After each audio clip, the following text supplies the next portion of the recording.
Comment faire avancer la question de l'emploi des jeunes lors du sommet social de juillet? Tout a été dit sur la question. Moi, ce qui me semble important aujourd'hui, c'est vraiment de réfléchir ensemble à la question de l'engagement des entreprises sur ce dossier.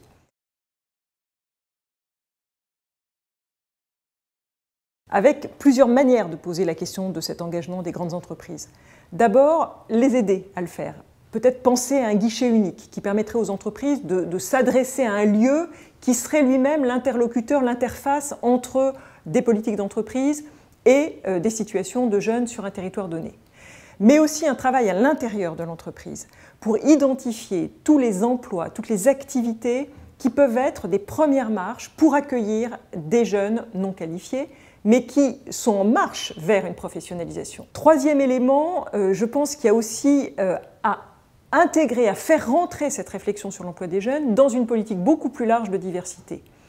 La diversité, ça ne doit pas seulement être la lutte contre les discriminations, ça ne doit pas seulement être quelque chose qui répond à un droit, à des lois, ça doit vraiment être une réflexion sur qu'est-ce que ça veut dire que de vivre ensemble, que de faire vivre un corps social à l'intérieur de l'entreprise. Qu'est-ce que ça doit être d'être sur des logiques d'inclusion et non pas d'exclusion? Qu'est-ce que ça veut dire que d'embarquer tous les acteurs de l'entreprise dans une autre vision de comment on construit du vivre ensemble à l'intérieur d'une grande entreprise?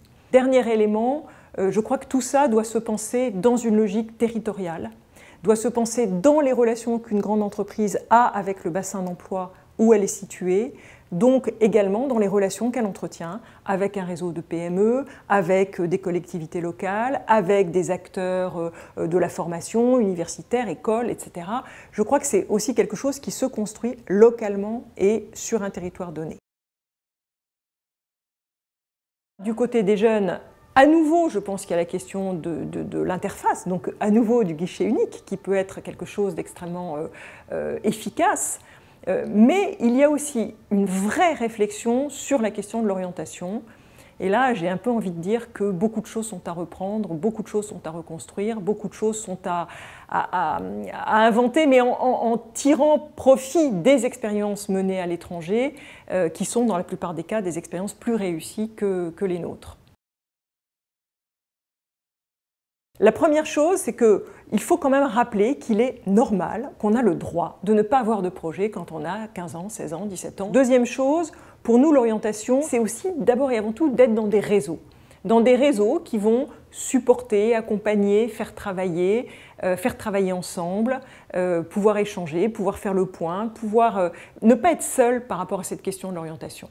Et ces réseaux, ils ont vocation à faire découvrir des milieux professionnels, à évidemment réfléchir à l'adéquation qui peut exister entre un projet professionnel individuel et des situations de travail offertes, mais aussi faire comprendre comment se comporter dans le monde professionnel, comment adopter les codes culturels, comment mieux s'intégrer socialement en tenant compte aussi de ce qui est attendu par les entreprises.